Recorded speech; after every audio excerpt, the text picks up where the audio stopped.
গল্পের আসরে আপনাকে স্বাগত জানাই। বাংলা সাহিত্যের ভাণ্ডার থেকে বাছাই করা গল্প নিয়ে আপনাদের সামনে উপস্থিত হয়েছি। আজকের নিবেদন রবীন্দ্রনাথ ঠাকুরের চোখের বালি। আজ ষষ্ঠ পর্ব।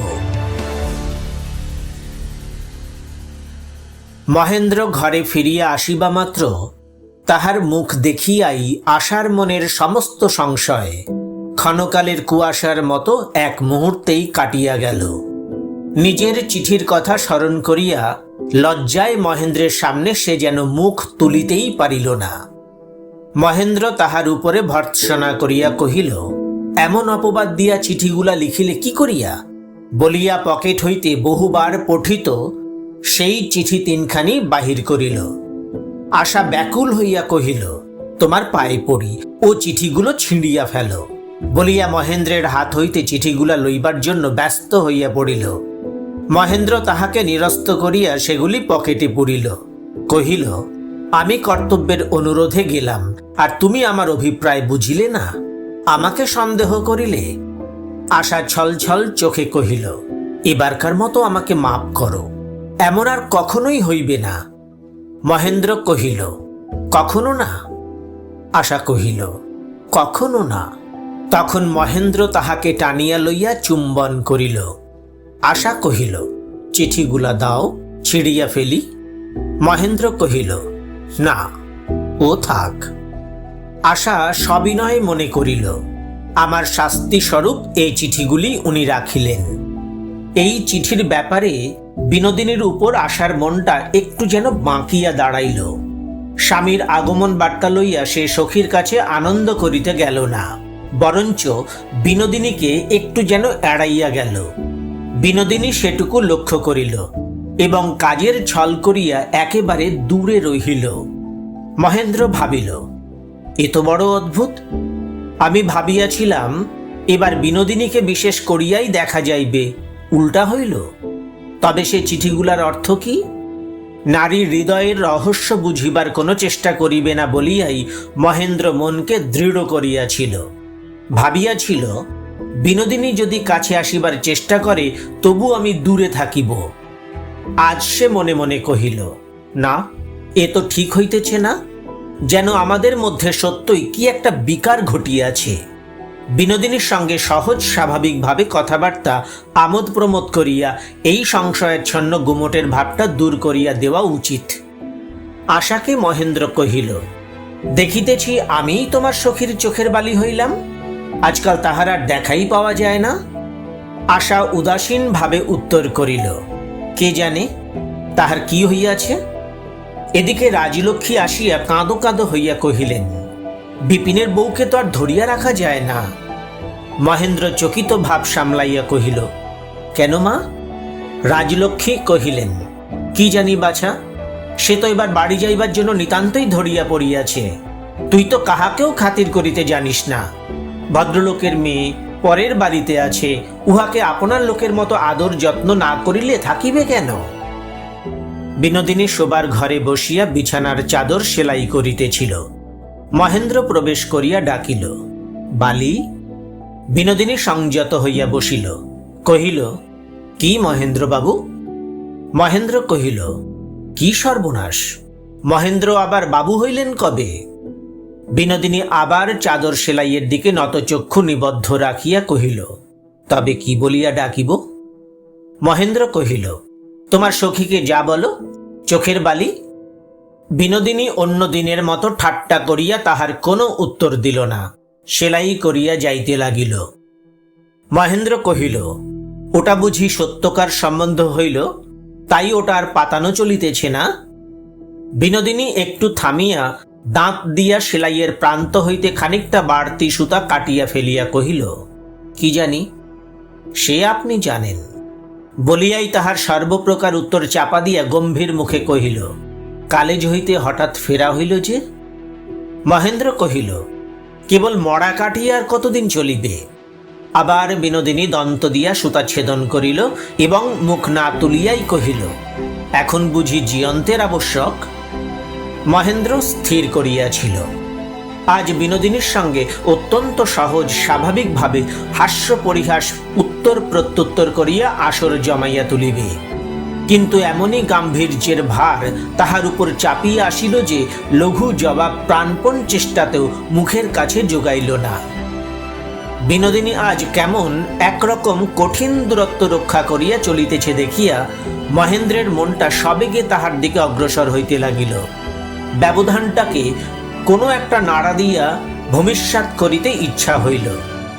বিনোদিনীর শেষ বাক্যঘাতের প্রতিঘাত না দিয়া হঠাৎ তাহার কাছে আসিয়া বসিয়া কহিল, তুমি আমাদের ছাড়িয়া চলিয়া যাইতেছ কেন? কোনো অপরাধ করিয়াছি? বিনোদিনী তখন একটু সরিয়া সেলাই হইতে মুখ তুলিয়া দুই বিশাল উজ্জ্বল চক্ষু মহেন্দ্রের মুখের উপর স্থির রাখিয়া কহিল, কর্তব্য কর্ম তো সকলেরই আছে। আপনি যে সকল ছাড়িয়া কালেজের বাসায় যান, সে কি কাহারও অপরাধে? আমারও যাইতে হইবে না? আমারও কর্তব্য নাই? মহেন্দ্র ভালো উত্তর অনেক ভাবিয়া খুঁজিয়া পাইল না। কিছুক্ষণ থামিয়া জিজ্ঞাসা করিল, তোমার এমন কি কর্তব্য যে না গেলেই নয়?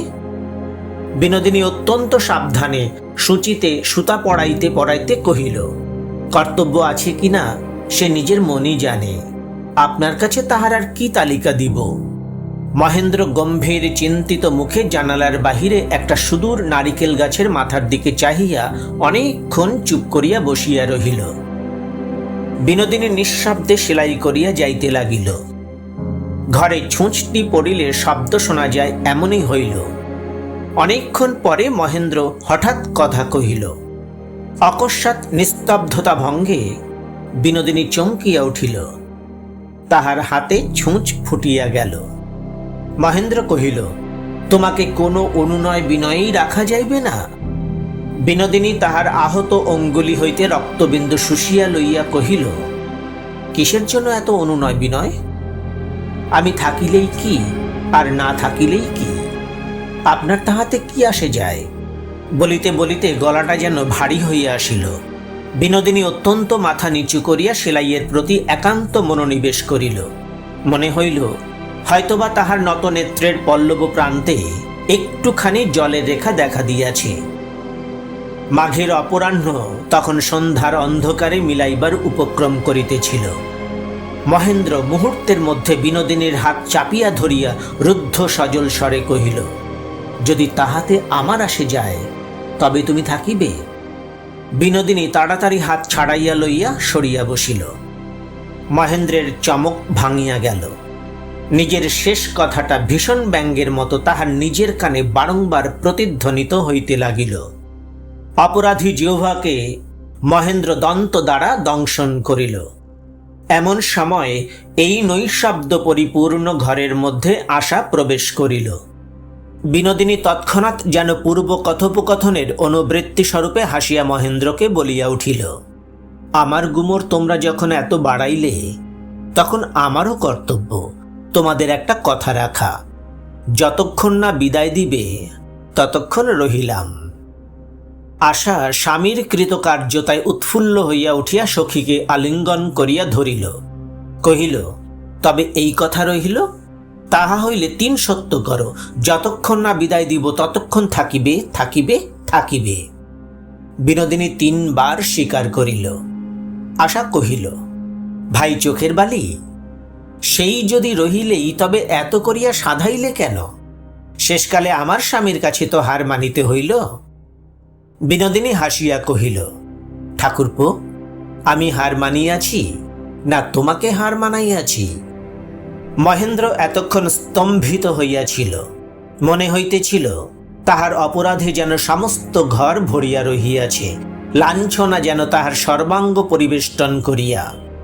আশার সঙ্গে কেমন করিয়া সে প্রসন্ন মুখে স্বাভাবিকভাবে কথা কহিবে?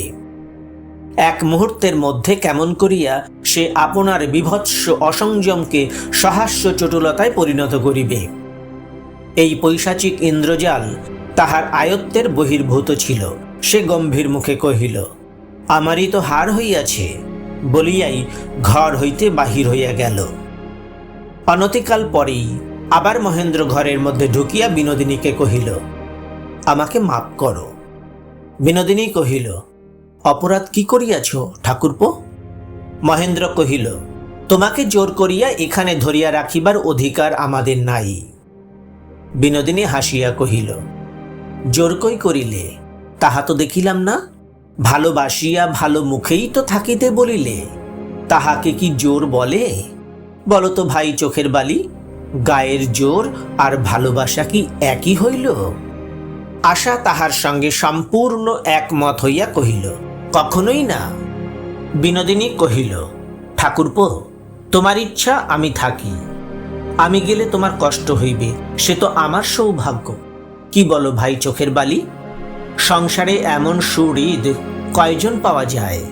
তেমন ব্যথার ব্যথী, সুখের সুখী, অদৃষ্ট গুণে যদি পাওয়া যায়, তবে আমি বা তাহাকে ছাড়িয়া যাইবার জন্য ব্যস্ত হইব কেন? আশা তাহার স্বামীকে অপদস্থভাবে নিরুত্তর থাকিতে দেখিয়া ঈষৎ ব্যথিত চিত্তে কহিল, তোমার সঙ্গে কথায় কে পারিবে ভাই? আমার স্বামী তো হার মানিয়াছেন, এখন তুমি একটু থামো। মহেন্দ্র আবার দ্রুত ঘর হইতে বাহির হইল। তখন রাজলক্ষ্মীর সঙ্গে কিছুক্ষণ গল্প করিয়া বিহারী মহেন্দ্রের সন্ধানে আসিতেছিল। মহেন্দ্র তাহাকে দ্বারের সম্মুখে দেখিতে পাইয়াই বলিয়া উঠিল, ভাই বিহারী, আমার মতো পাষণ্ড আর জগতে নাই। এমন বেগে কহিল, সে কথা ঘরের মধ্যে গিয়া পৌঁছিল। ঘরের মধ্য হইতে তৎক্ষণাৎ আহ্বান আসিল, বিহারী ঠাকুরপো। বিহারী কহিল, একটু বাদে আসছি বিনোদ বৌঠান। বিনোদিনী কহিল, একবার শুনেই যাও না। বিহারী ঘরে ঢুকিয়াই মুহূর্তের মধ্যে একবার আশার দিকে চাহিল। ঘোমটার মধ্য হইতে আশার মুখ যতটুকু দেখিতে পাইল, সেখানে বিষাদ বা বেদনার কোনো চিহ্নই তো দেখা গেল না। আশা উঠিয়া যাইবার চেষ্টা করিল, বিনোদিনী তাহাকে জোর করিয়া ধরিয়া রাখিল। কহিল, আচ্ছা বিহারী ঠাকুরপো, আমার চোখের বালির সঙ্গে কি তোমার সতীন সম্পর্ক? তোমাকে দেখিলেই ও পালাতে চায় কেন? আশা অত্যন্ত লজ্জিত হইয়া বিনোদিনীকে তাড়না করিল। বিহারী হাসিয়া উত্তর করিল, বিধাতা আমাকে তেমন সুদৃশ্য করিয়া গড়েন নাই বলিয়া। দেখেছিস ভাই বালি, বিহারী ঠাকুরপো বাঁচাইয়া কথা বলিতে জানেন। তোর রুচিকে দোষ না দিয়া বিধাতাকেই দোষ দিলেন। লক্ষণটির মতো এমন সুলক্ষণ দেবর পাইয়াও তাহাকে আদর করিতে শিখিলি না, তোর কপাল মন্দ। তোমার যদি তাহাতে দয়া হয় বিনোদ বৌঠান, তবে আর আমার আক্ষেপ কিসের? বিনোদিনী কহিল, সমুদ্র তো পড়িয়া আছে, তবু মেঘের ধারা নইলে চাতকের তৃষ্ণা মেটে না কেন? আশাকে ধরিয়া রাখা গেল না। সে জোর করিয়া বিনোদিনীর হাত ছাড়াইয়া বাহির হইয়া গেল। বিহারীও চলিয়া যাইবার উপক্রম করিতেছিল। বিনোদিনী কহিল, ঠাকুরপো, মহেন্দ্রবাবুর কি হইয়াছে বলিতে পারো? শুনিয়াই বিহারী থমকিয়া ফিরিয়া দাঁড়াইল। কহিল, তাহা তো জানি না, কিছু হইয়াছে নাকি? কি জানি ঠাকুরপো, আমার তো ভালো বোধ হয় না। বিহারী উদ্বিগ্ন মুখে চৌকির উপর বসিয়া পড়িল। কথাটা খোলসা শুনিবে বলিয়া বিনোদিনীর মুখের দিকে ব্যগ্রভাবে চাহিয়া অপেক্ষা করিয়া রহিল। বিনোদিনী কোনো কথা না বলিয়া মনোযোগ দিয়া চাদর সেলাই করিতে লাগিল। কিছুক্ষণ প্রতীক্ষা করিয়া বিহারী কহিল, মহিন্দার সম্বন্ধে তুমি কি বিশেষ কিছু লক্ষ্য করিয়াছ?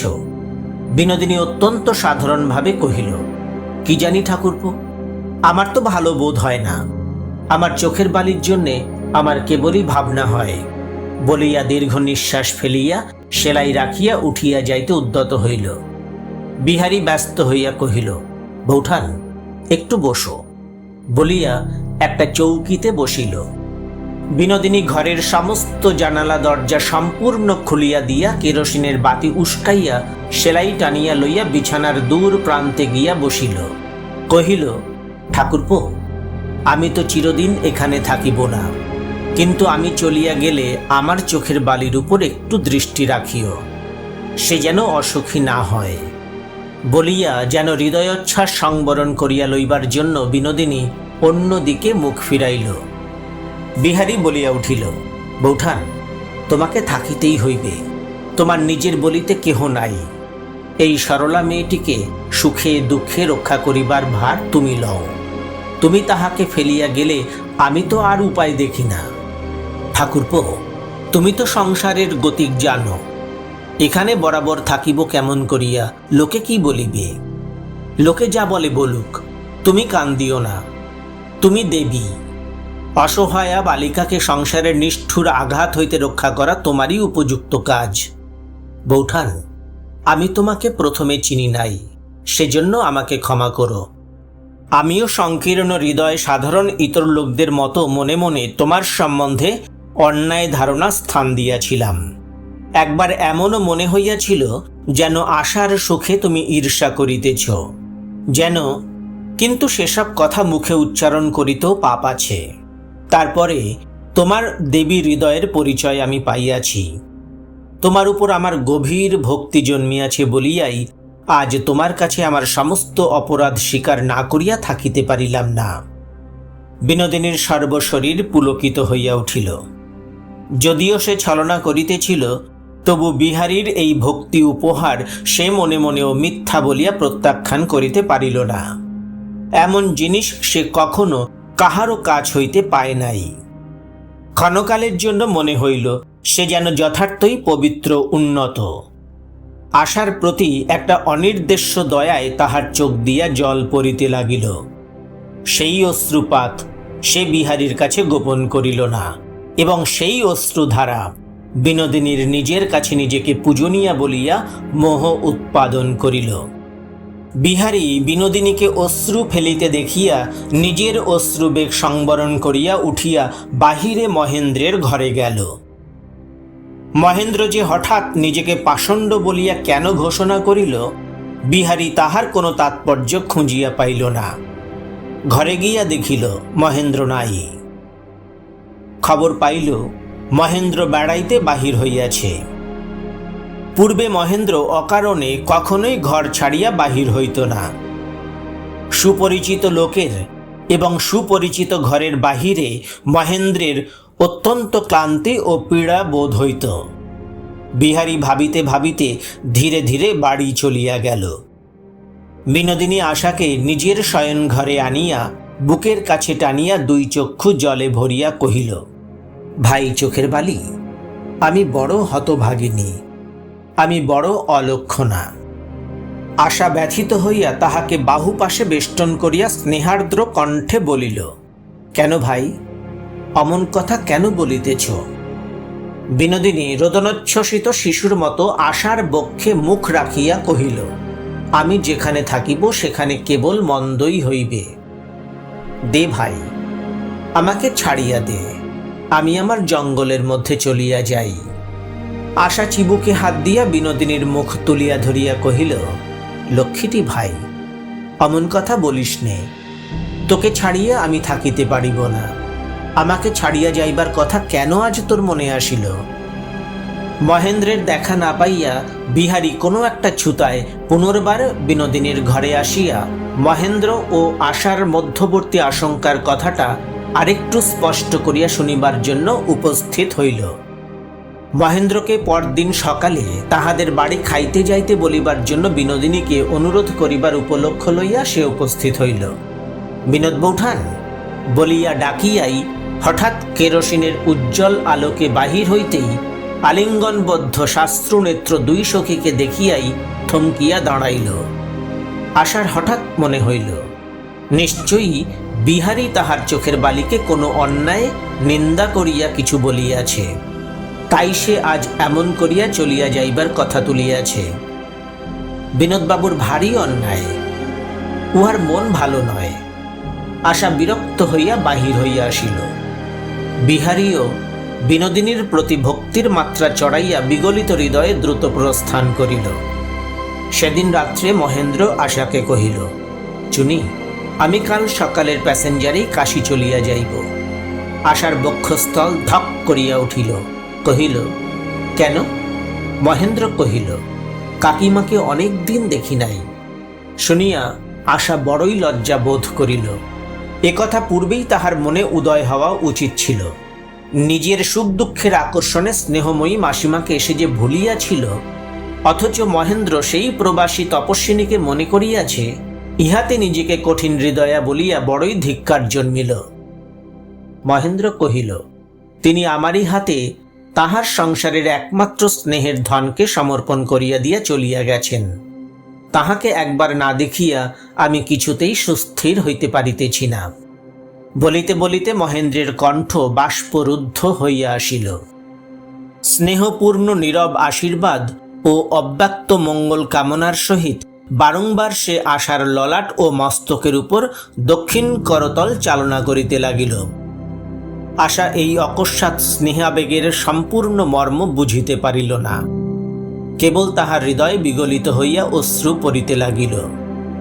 আজি সন্ধ্যাবেলায় বিনোদিনী তাহাকে অকারণ স্নেহাতিশয্যে যেসব কথা বলিয়াছিল তাহা মনে পড়িল। উভয়ের মধ্যে কোথাও কোনো যোগ আছে কিনা তাহা সে কিছুই বুঝিল না, কিন্তু মনে হইল যেন ইহা তাহার জীবনে কিসের একটা সূচনা। ভালো কি মন্দ কে জানে। ভয় ব্যাকুল চিত্তে সে মহেন্দ্রকে বাহুপাশবদ্ধ করিল। মহেন্দ্র তাহার সেই অকারণ আশঙ্কার আবেশ অনুভব করিতে পারিল। কহিল, চুনি, তোমার উপর তোমার পুণ্যবতী মাসিমার আশীর্বাদ আছে। তোমার কোনো ভয় নাই, কোনো ভয় নাই। তিনি তোমারই মঙ্গলের জন্য তাহার সমস্ত ত্যাগ করিয়া গেছেন। তোমার কখনো কোনো অকল্যাণ হইতে পারে না। আশা তখন দৃঢ়চিত্তে সমস্ত ভয় দূর করিয়া ফেলিল। স্বামীর এই আশীর্বাদ অক্ষয় কবচের মতো গ্রহণ করিল। সে মনে মনে বারংবার তাহার মাসিমার পবিত্র পদধূলি মাথায় তুলিয়া লইতে লাগিল এবং একাগ্র মনে কহিল, মা, তোমার আশীর্বাদ আমার স্বামীকে সর্বদা রক্ষা করুক। পরদিনে মহেন্দ্র চলিয়া গেল। বিনোদিনীকে কিছুই বলিয়া গেল না। বিনোদিনী মনে মনে কহিল, নিজে অন্যায় করা হইল, আবার আমার উপরে রাগ। এমন সাধু তো দেখি নাই, কিন্তু এমন সাধুত্ব বেশি দিন টেকে না। সংসার ত্যাগিনী অন্নপূর্ণা বহুদিন পরে হঠাৎ মহেন্দ্রকে আসিতে দেখিয়া যেমন স্নেহে আনন্দে আপ্লুত হইয়া গেলেন, তেমনি তাহার হঠাৎ ভয় হইল। বুঝি আশাকে লইয়া মার সঙ্গে মহেন্দ্রের আবার কোনো বিরোধ ঘটিয়াছে এবং মহেন্দ্র তাহার কাছে নালিশ জানাইয়া সান্ত্বনা লাভ করিতে আসিয়াছে। মহেন্দ্র শিশুকাল হইতেই সকল প্রকার সংকট ও সন্তাপের সময় তাহার কাকির কাছে ছুটিয়া আসে। কাহার উপর রাগ করিলে অন্নপূর্ণা তাহার রাগ থামাইয়া দিয়াছেন, দুঃখ বোধ করিলে তাহা সহজে সহ্য করিতে উপদেশ দিয়াছেন। কিন্তু বিবাহের পর হইতে মহেন্দ্রের জীবনে সর্বাপেক্ষা যে সংকটের কারণ ঘটিয়াছে তাহার প্রতিকার চেষ্টা দূরে থাক, কোনো প্রকার সান্ত্বনা পর্যন্ত তিনি দিতে অক্ষম। সে সম্বন্ধে যেভাবে যেমন করিয়াই তিনি হস্তক্ষেপ করিবেন, তাহাতেই মহেন্দ্রের সাংসারিক বিপ্লব আরও দ্বিগুণ বাড়িয়া উঠিবে ইহাই যখন নিশ্চয় বুঝিলেন, তখনই তিনি সংসার ত্যাগ করিলেন। রুগ্ন শিশু যখন জল চাহিয়া কাঁদে এবং জল দেওয়া যখন কবিরাজের নিতান্ত নিষেধ, তখন পীড়িত চিত্তে মা যেমন অন্য ঘরে চলিয়া যান, অন্নপূর্ণা তেমনি করিয়া নিজেকে প্রবাসে লইয়া গেছেন। দূর তীর্থবাসে থাকিয়া ধর্মকর্মের নিয়মিত অনুষ্ঠানে এ কয়দিন সংসার অনেকটা ভুলিয়াছিলেন। মহেন্দ্র আবার কি সেই সকল বিরোধের কথা তুলিয়া তাহার প্রচ্ছন্ন ক্ষতে আঘাত করিতে আসিয়াছে? কিন্তু মহেন্দ্র আশাকে লইয়া তাহার মার সম্বন্ধে কোনো নালিশের কথা তুলিল না। তখন অন্নপূর্ণার আশঙ্কা অন্য পথে গেল। যে মহেন্দ্র আশাকে ছাড়িয়া কালেজে যাইতে পারিত না, সে আজ কাকির খোঁজ লইতে কাশী আসে কেন? তবে কি আশার প্রতি মহেন্দ্রের টান ক্রমে ঢিলা হইয়া আসিতেছে? মহেন্দ্রকে তিনি কিছু আশঙ্কার সহিত জিজ্ঞাসা করিলেন, হারে মহিন, আমার মাথা খা, ঠিক করিয়া বল দেখি, চুনি কেমন আছে? মহেন্দ্র কহিল, সে তো বেশ ভালো আছে কাকিমা। আজকাল সে কি করে মহিন? তোরা কি এখনো তেমনই ছেলে মানুষ আছিস, না কাজকর্মে ঘরকন্যায় মন দিয়াছিস? মহেন্দ্র কহিল, ছেলে মানুষে একেবারেই বন্ধ। সকল ঝঞ্ঝাটের মূল সেই চারুপাটখানা যে কোথায় অদৃশ্য হইয়াছে তাহার আর সন্ধান পাইবার জো নাই। তুমি থাকিলে দেখিয়া খুশি হইতে। লেখাপড়া শেখায় অবহেলা করা স্ত্রীলোকের পক্ষে যত দূর কর্তব্য, চুনি তাহা একান্ত মনে পালন করিতেছে। মহিন, বিহারী কি করিতেছে? মহেন্দ্র কহিল, নিজের কাজ ছাড়া আর সমস্তই করিতেছে। নায়েব গোমস্তায় তাহার বিষয় সম্পত্তি দেখে, কি চক্ষে দেখে তাহা ঠিক বলিতে পারি না। বিহারীর চিরকাল ওই দশা। তাহার নিজের কাজ পরে দেখে, পরের কাজ সে নিজে দেখে। অন্নপূর্ণা কহিলেন, সে কি বিবাহ করিবে না মহিন? মহেন্দ্র একটুখানি হাসিয়া কহিল, কই, কিছুমাত্র উদ্যোগ তো দেখি না। শুনিয়া অন্নপূর্ণা হৃদয়ের গোপন স্থানে একটা আঘাত পাইলেন। তিনি নিশ্চয়ই বুঝিতে পারিয়াছিলেন, তাহার বঞ্ঝিকে দেখিয়া একবার বিহারী আগ্রহের সহিত বিবাহ করিতে উদ্যত হইয়াছিল। তাহার সেই উন্মুখ আগ্রহ অন্যায় করিয়া অকস্মাৎ দলিত হইয়াছে। বিহারী বলিয়াছিল, কাকিমা, আমাকে আর বিবাহ করিতে কখনো অনুরোধ করিও না। সেই বড় অভিমানের কথা অন্নপূর্ণার কানে বাজিতেছিল। তাহার একান্ত অনুগত সেই স্নেহের বিহারীকে তিনি এমন মন ভাঙা অবস্থায় ফেলিয়া আসিয়াছিলেন, তাহাকে কোনো সান্ত্বনা দিতে পারেন নাই। অন্নপূর্ণা অত্যন্ত বিমর্ষ ও ভীত হইয়া ভাবিতে লাগিলেন, এখনো কি আশার প্রতি বিহারীর মন পড়িয়া আছে? মহেন্দ্র কখনো ঠাট্টার ছলে, কখনো গম্ভীরভাবে তাহাদের ঘরকন্যার আধুনিক সমস্ত খবর বার্তা জানাইল। বিনোদিনীর কথার উল্লেখ মাত্র করিল না।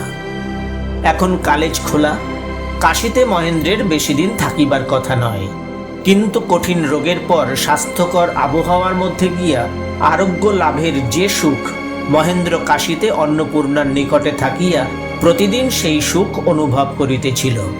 তাই একে একে দিন কাটিয়া যাইতে লাগিল। নিজের সঙ্গে নিজের যে একটা বিরোধ জন্মিবার উপক্রম হইয়াছিল, সেটা দেখিতে দেখিতে দূর হইয়া গেল। কয়দিন সর্বদা ধর্মপরায়ণা অন্নপূর্ণার স্নেহ মুখচ্ছবির সম্মুখে থাকিয়া সংসারের কর্তব্য পালন এমনই সহজ ও সুখকর মনে হইতে লাগিল যে তাহার পূর্বেকার আতঙ্ক হাস্যকর বোধ হইল।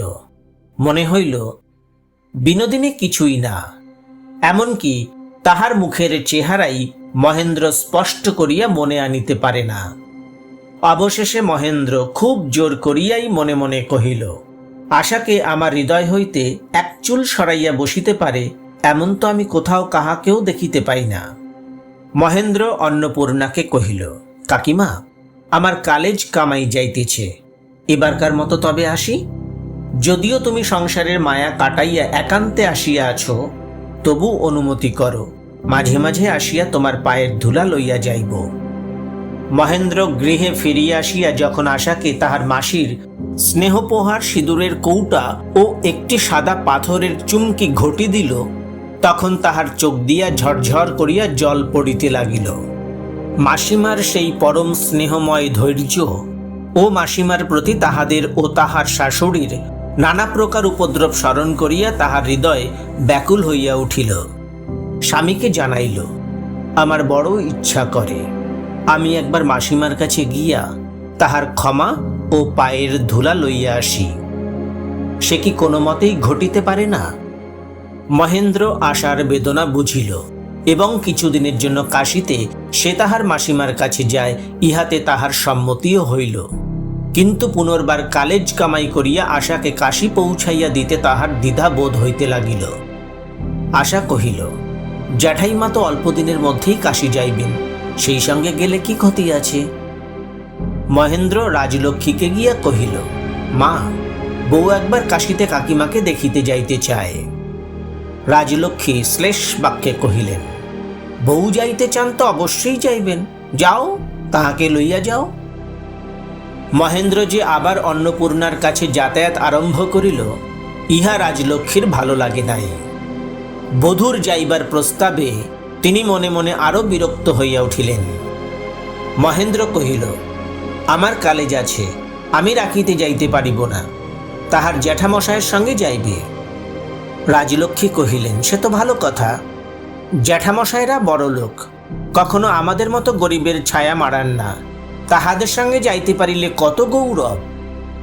মাতার উত্তরোত্তর শ্লেষ বাক্যে মহেন্দ্রের মন একেবারে কঠিন হইয়া বাঁকিল।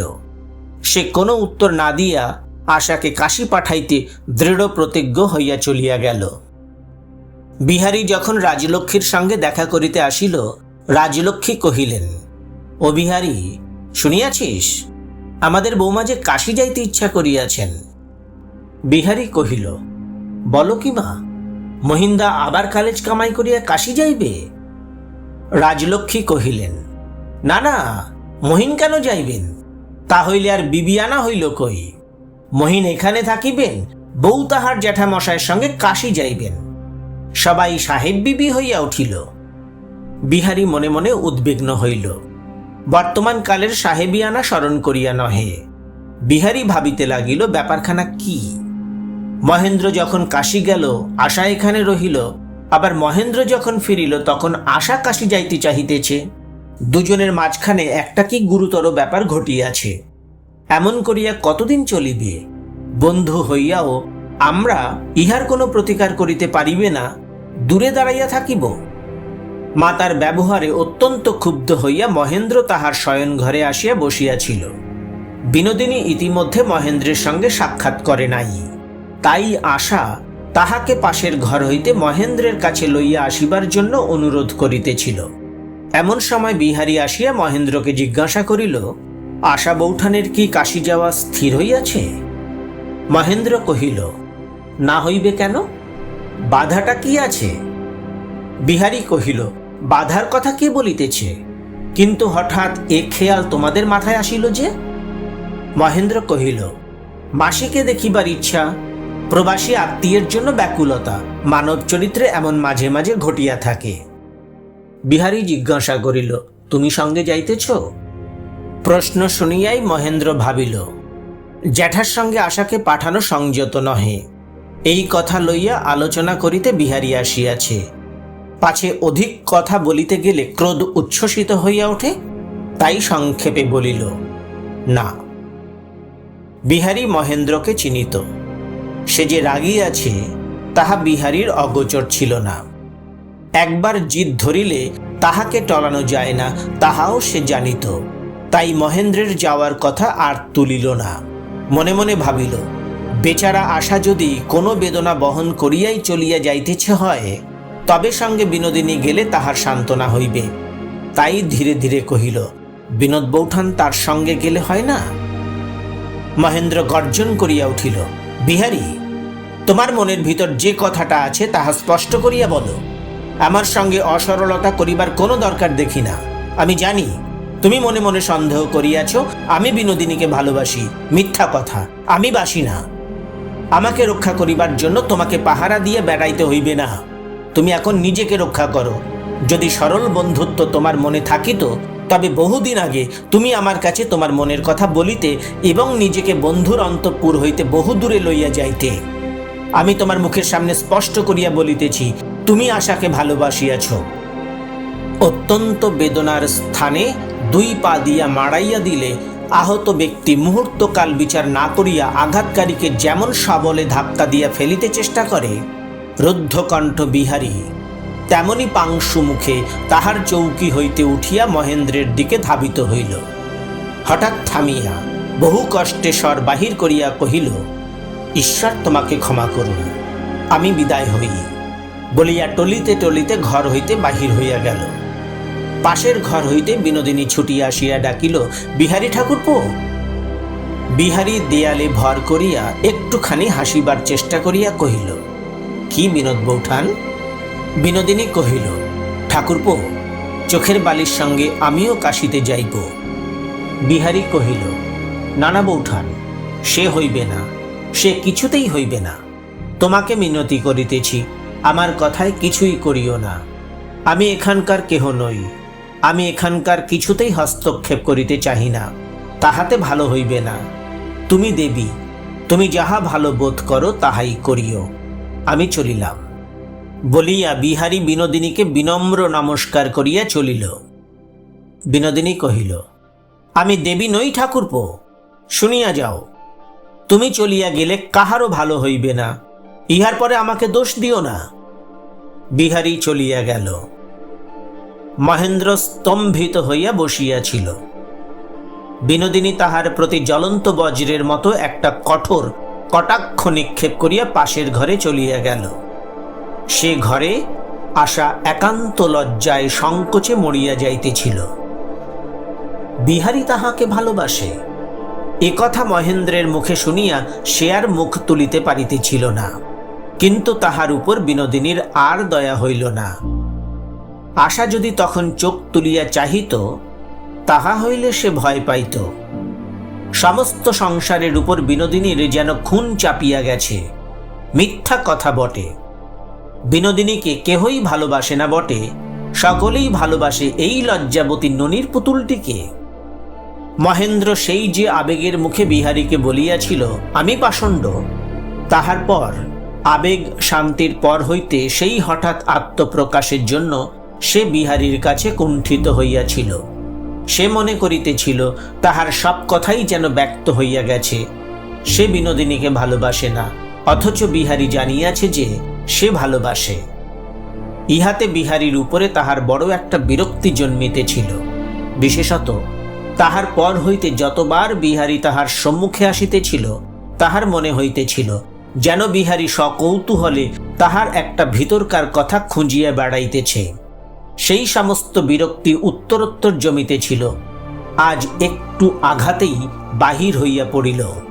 কিন্তু বিনোদিনী পাশের ঘর হইতে যেরূপ ব্যাকুলভাবে ছুটিয়া আসিয়াছিল, যেরূপ আর্তকণ্ঠে বিহারীকে রাখিতে চেষ্টা করিল এবং বিহারীর আদেশ পালন স্বরূপে আশার সহিত কাশী যাইতে প্রস্তুত হইল, ইহা মহেন্দ্রের পক্ষে অভাবিতপূর্ব। সেই দৃশ্যটি মহেন্দ্রকে প্রবল আঘাতে অভিভূত করিয়া দিল। সে বলিয়াছিল সে বিনোদিনীকে ভালোবাসে না, কিন্তু যাহা শুনিল, যাহা দেখিল, তাহা তাহাকে সুস্থির হইতে দিল না। তাহাকে চারিদিক হইতে বিচিত্র আকারে পীড়ন করিতে লাগিল, আর কেবলই নিষ্ফল পরিতাপের সহিত মনে হইতে লাগিল বিনোদিনী শুনিয়াছে, আমি বলিয়াছি আমি তাহাকে ভালোবাসি না। মহেন্দ্র ভাবিতে লাগিল, আমি বলিয়াছি মিথ্যা কথা, আমি বিনোদিনীকে ভালোবাসি না। অত্যন্ত কঠিন করিয়া বলিয়াছি। আমি যে তাহাকে ভালোবাসি তাহা নাই হইল, কিন্তু ভালোবাসি না এ কথাটা বড় কঠোর। এ কথায় আঘাত না পায় এমন স্ত্রীলোক কে আছে? ইহার প্রতিবাদ করিবার অবসর কবে কোথায় পাইব? ভালোবাসি এ কথা ঠিক বলা যায় না, কিন্তু ভালোবাসি না এই কথাটাকে একটু ফিকা করিয়া নরম করিয়া জানানো দরকার। বিনোদিনীর মনে এমন একটা নিষ্ঠুর অথচ ভুল সংস্কার থাকিতে দেওয়া অন্যায়। এই বলিয়া মহেন্দ্র তাহার বাক্সর মধ্য হইতে আর একবার তাহার চিঠি তিনখানি পড়িল। মনে মনে কহিল, বিনোদিনী আমাকে যে ভালোবাসে ইহাতে সন্দেহ নাই, কিন্তু কাল সে বিহারীর কাছে অমন করিয়া আসিয়া পড়িল কেন? সে কেবল আমাকে দেখাইয়া? আমি যখন তাহাকে ভালোবাসি না স্পষ্ট করিয়া বলিলাম, তখন সে কোনো সুযোগে আমার কাছে তাহার ভালোবাসা প্রত্যাখ্যান না করিয়া কি করিবে? এমন করিয়া আমার কাছে অবমানিত হইয়া হয়তো সে বিহারীকে ভালোবাসিতেও পারে। মহেন্দ্রের ক্ষোভ এতই বাড়িয়া উঠিতে লাগিল যে নিজের চাঞ্চল্যে সে নিজে আশ্চর্য এবং ভীত হইয়া উঠিল। না হয় বিনোদিনী শুনিয়াছে মহেন্দ্র তাহাকে ভালোবাসে না, তাহাতে দোষ কি? না হয় এই কথায় অভিমানিনী বিনোদিনী তাহার উপর হইতে মন সরাইয়া লইতে চেষ্টা করিবে, তাহাতেই বা ক্ষতি কি?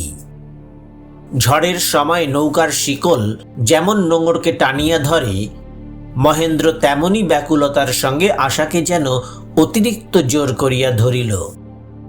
রাত্রে মহেন্দ্র আশার মুখ বক্ষের কাছে ধরিয়া জিজ্ঞাসা করিল, চুনি, তুমি আমাকে কতখানি ভালোবাসো ঠিক করিয়া বলো।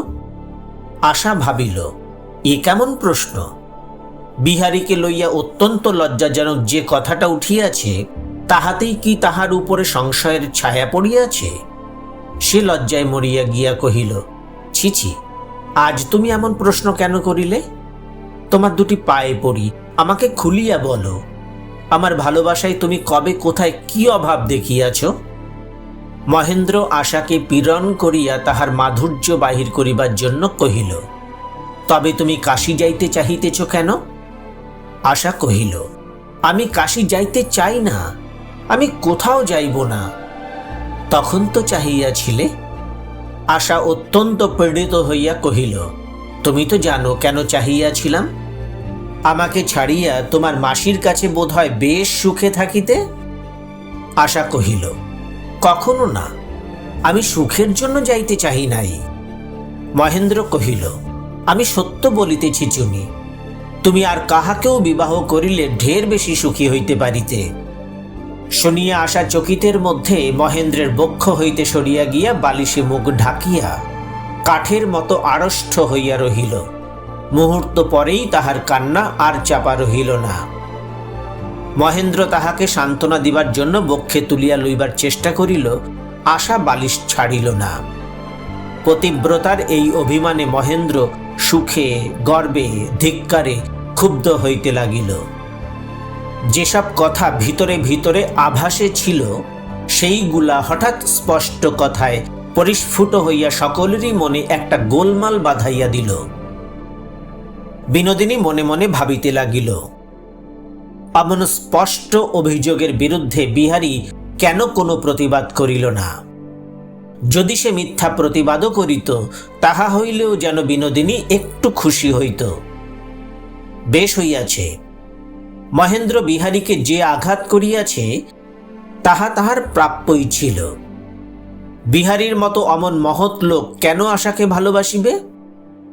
এই আঘাতে বিহারীকে যে দূরে লইয়া গেছে সে যেন ভালোই হইয়াছে, বিনোদিনী যেন নিশ্চিন্ত হইল।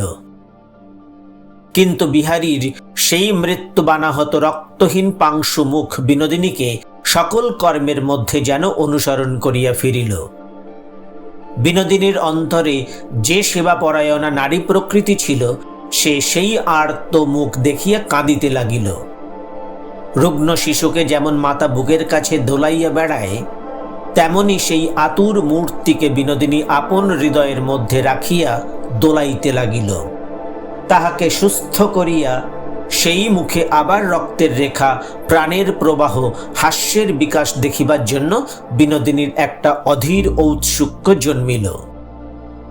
2-3 দিন সকল কর্মের মধ্যে এইরূপ উন্মনা হইয়া ফিরিয়া বিনোদিনী আর থাকিতে পারিল না। বিনোদিনী একখানি সান্ত্বনার পত্র লিখিল, কহিল, ঠাকুরপো, আমি তোমার সেদিনকার সেই শুষ্ক মুখ দেখিয়া অবধি প্রাণমনে কামনা করিতেছি, তুমি সুস্থ হও, তুমি যেমন ছিলে তেমনটি হও। সেই সহজ হাসি আবার কবে দেখিব, সেই উদার কথা আবার কবে শুনিব।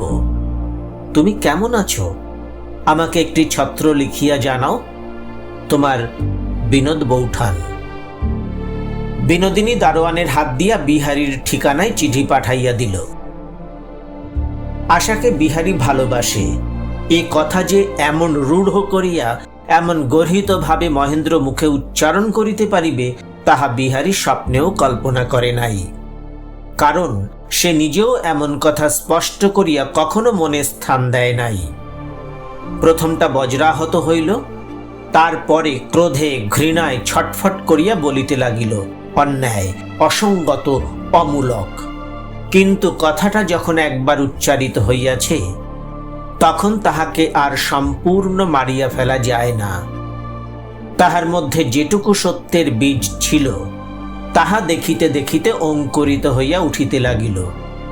কন্যা দেখিবার উপলক্ষে সেই যে একদিন সূর্যাস্তকালে বাগানের উচ্ছ্বসিত পুষ্পগন্ধ প্রবাহে লজ্জিতা বালিকার সুকুমার মুখখানিকে সে নিতান্তই আপনার মনে করিয়া বিগলিত অনুরাগের সহিত একবার চাহিয়া দেখিয়াছিল, তাহাই বারবার মনে পড়িতে লাগিল এবং বুকের কাছে কি যেন চাপিয়া ধরিতে লাগিল, এবং একটা অত্যন্ত কঠিন বেদনা কণ্ঠের কাছ পর্যন্ত আলোড়িত হইয়া উঠিল। দীর্ঘ রাত্রি ছাদের উপর শুইয়া শুইয়া বাড়ির সম্মুখের পথে দ্রুতপদে পায়চারি করিতে করিতে যাহা এতদিন অব্যক্ত ছিল, তাহা বিহারীর মনে ব্যক্ত হইয়া উঠিল। যাহা সংযত ছিল তাহা উদ্দাম হইল।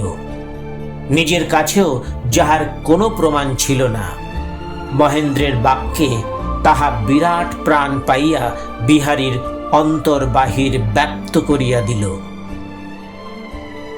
তখন সে নিজেকে অপরাধী বলিয়া বুঝিল। মনে মনে কহিল, আমার তো আর রাগ করার শোভা পায় না। মহেন্দ্রের কাছে তো ক্ষমা প্রার্থনা করিয়া বিদায় লইতে হইবে। সেদিন এমনভাবে চলিয়া আসিয়াছিলাম যেন মহেন্দ্র দোষী, আমি বিচারক। সে অন্যায় স্বীকার করিয়া আসিব। বিহারী জানিত আশা কাশী চলিয়া গেছে। একদিন সে সন্ধ্যার সময় ধীরে ধীরে মহেন্দ্রের দ্বারের সম্মুখে আসিয়া উপস্থিত হইল। রাজলক্ষ্মীর দূর সম্পর্কের মামা সাধুচরণকে দেখিয়া জিজ্ঞাসা করিল, সাদ্দা, কদিন আসিতে পারি নাই, এখানকার সব খবর ভালো? সাধুচরণ সকলের কুশল জানাইল। বিহারী জিজ্ঞাসা করিল, বৌঠান কাশীতে কবে গেলেন? সাধুচরণ কহিল, তিনি যান নাই, তাহার কাশী যাওয়া হইবে না। শুনিয়া কিছু না মানিয়া অন্তঃপুরে যাইবার জন্য বিহারীর মন ছুটিল। পূর্বে যেমন সহজে যেমন আনন্দে আত্মীয়ের মতো সে পরিচিত সিঁড়ি বাহিয়া ভিতরে যাইত, সকলের সঙ্গে স্নিগ্ধ কৌতুকের সহিত হাস্যালাপ করিয়া আসিত, কিছুই মনে হইত না। আজ তাহা অবিহিত, তাহা দুর্লভ জানিয়াই তাহার চিত্ত যেন উন্মত্ত হইল। আরেকটি বার, কেবল শেষবার, তেমনি করিয়া ভিতরে গিয়া ঘরের ছেলের মতো রাজলক্ষ্মীর সহিত কথা সারিয়া একবার ঘোমটাবৃত আশাকে বৌঠান বলিয়া দুটো তুচ্ছ কথা কহিয়া আসা তাহার কাছে পরম আকাঙ্ক্ষার বিষয় হইয়া উঠিল। সাধুচরণ কহিল, ভাই, অন্ধকারে দাঁড়াইয়া রহিলে যে, ভিতরে চলো। শুনিয়া বিহারী দ্রুতবেগে ভিতরের দিকে কয়েক পদ অগ্রসর হইয়াই ফিরিয়া সাধুকে কহিল, যাই, একটা কাজ আছে বলিয়া তাড়াতাড়ি প্রস্থান করিল। সেই রাত্রেই বিহারী পশ্চিমে চলিয়া গেল। দরোয়ান বিনোদিনীর চিঠি লইয়া বিহারীকে না পাইয়া চিঠি ফিরাইয়া লইয়া আসিল। মহেন্দ্র তখন দেউড়ির সম্মুখে ছোট বাগানটিতে বেড়াইতেছিল। জিজ্ঞাসা করিল, এ কাহার চিঠি? দরোয়ান সমস্ত বলিল। মহেন্দ্র চিঠিখানি নিজে লইল। একবার সে ভাবিল, চিঠিখানা লইয়া বিনোদিনীর হাতে দিবে। অপরাধিনী বিনোদিনীর লজ্জিত মুখ একবার সে দেখিয়া আসিবে, কোনো কথা বলিবে না। এই চিঠির মধ্যে বিনোদিনীর লজ্জার কারণ যে আছেই, মহেন্দ্রের মনে তাহাতে কোনো সন্দেহ ছিল না। মনে পড়িল, পূর্বেও আর একদিন বিহারীর নামে এমনই একখানা চিঠি গিয়াছিল। চিঠিতে কি লেখা আছে এ কথা না জানিয়া মহেন্দ্র কিছুতেই স্থির থাকিতে পারিল না। সে মনকে বুঝাইল, বিনোদিনী তাহার অভিভাবকতায় আছে, বিনোদিনীর ভালো মন্দের জন্য সে দায়ী। অতএব এরূপ সন্দেহজনক পত্র খুলিয়া দেখাই তাহার কর্তব্য। বিনোদিনীকে বিপথে যাইতে দেওয়া কোনো মতেই হইতে পারে না। মহেন্দ্র ছোট চিঠিখানি খুলিয়া পড়িল। তাহা সরল ভাষায় লেখা, সেই জন্য অকৃত্রিম উদ্বেগ তাহার মধ্য হইতে পরিষ্কার প্রকাশ পাইয়াছে। চিঠিখানা পুনঃ পুনঃ পাঠ করিয়া এবং অনেক চিন্তা করিয়া মহেন্দ্র ভাবিয়া উঠিতে পারিল না বিনোদিনীর মনের গতি কোন দিকে। তাহার কেবলই আশঙ্কা হইতে লাগিল, আমি যে তাহাকে ভালোবাসি না বলিয়া অপমান করিয়াছি, সেই অভিমানেই বিনোদিনী অন্যদিকে মন দিবার চেষ্টা করিতেছে। রাগ করিয়া আমার আশা সে একেবারেই ছাড়িয়া দিয়াছে। এই কথা মনে করিয়া মহেন্দ্রের ধৈর্য রক্ষা করা একেবারে অসম্ভব হইয়া উঠিল। যে বিনোদিনী তাহার নিকট আত্মসমর্পণ করিতে আসিয়াছিল, সে যে মুহূর্তকালের মূঢ়তায় সম্পূর্ণ তাহার অধিকার চ্যুত হইয়া যাইবে, সেই সম্ভাবনায় মহেন্দ্রকে স্থির থাকিতে দিল না। মহেন্দ্র ভাবিল, বিনোদিনী আমাকে যদি মনে মনে ভালোবাসে, তাহা বিনোদিনীর পক্ষে মঙ্গলকর। এক জায়গায় সে বদ্ধ হইয়া থাকিবে। আমি নিজের মন জানি, আমি তো তাহার প্রতি কখনোই অন্যায় করিব না। সে আমাকে নিরাপদে ভালোবাসিতে পারে। আমি আশাকে ভালোবাসি, আমার দ্বারা তাহার কোনো ভয় নাই। কিন্তু সে যদি অন্য কোনো দিকে মন দেয়, তবে তাহার কি সর্বনাশ হইতে পারে কে জানে। মহেন্দ্র স্থির করিল নিজেকে ধরা না দিয়া বিনোদিনীর মন কোনো অবকাশে আরেকবার ফিরাইতেই হইবে। মহেন্দ্র অন্তঃপুরে প্রবেশ করিতেই দেখিল বিনোদিনী পথের মধ্যেই যেন কাহার জন্য উৎকণ্ঠিত হইয়া প্রতীক্ষা করিতেছে। অমনি মহেন্দ্রের মনে চকিতের মধ্যে বিদ্বেষ জ্বলিয়া উঠিল। কহিল, ওগো, মিথ্যা দাঁড়াইয়া আছ, দেখা পাইবে না, এই তোমার চিঠি ফিরিয়া আসিয়াছে বলিয়া চিঠিখানা ফেলিয়া দিল। বিনোদিনী কহিল, খোলা যে? মহেন্দ্র তাহার জবাব না দিয়াই চলিয়া গেল। বিহারী চিঠি খুলিয়া পড়িয়া কোনো উত্তর না দিয়া চিঠি ফেরত পাঠাইয়াছে মনে করিয়া বিনোদিনীর সর্বাঙ্গের সমস্ত শিরা দপদপ করিতে লাগিল। যে দরওয়ান চিঠি লইয়া গিয়াছিল তাহাকে ডাকিয়া পাঠাইল। সে অন্য কাজে অনুপস্থিত ছিল, তাহাকে পাওয়া গেল না। প্রদীপের মুখ হইতে যেমন জ্বলন্ত তৈলবিন্দু খড়িয়া পড়ে, রুদ্ধ শয়নকক্ষের মধ্যে বিনোদিনীর দীপ্ত নেত্র হইতে তেমনি হৃদয়ের জ্বালা অশ্রু জলে গলিয়া পড়িতে লাগিল। নিজের চিঠিখানা ছিঁড়িয়া ছিঁড়িয়া কুটি কুটি করিয়া কিছুতেই তাহার সান্ত্বনা হইল না। সেই 2-4 লাইন কালির দাগকে অতীত হইতে বর্তমান হইতে একেবারেই মুছিয়া ফেলিবার, একেবারেই না করিয়া দিবার কোনো উপায় নাই কেন? ক্রোদ্ধা মধুকরী যাহাকে সম্মুখে পায় তাহাকেই দংশন করে। ক্ষুব্ধা বিনোদিনী তেমনি তাহার চারিদিকের সমস্ত সংসারটাকে জ্বালাইবার জন্য প্রস্তুত হইল। সে যাহা চায় তাহাতেই বাধা, কোনো কিছুতেই কি সে কৃতকার্য হইতে পারিবে না? সুখ যদি না পাইল, তবে যাহারা তাহার সকল সুখের অন্তরায়, যাহারা তাহাকে কৃতার্থতা হইতে ভ্রষ্ট, সমস্ত সম্ভবপর সম্পদ হইতে বঞ্চিত করিয়াছে, তাহাদিগকে পরাস্ত ধূলি লুণ্ঠিত করিলেই তাহার ব্যর্থ জীবনের কর্ম সমাধা হইবে। রবীন্দ্রনাথ ঠাকুরের চোখের বালি। আজ শুনলেন 6ষ্ঠ পর্ব।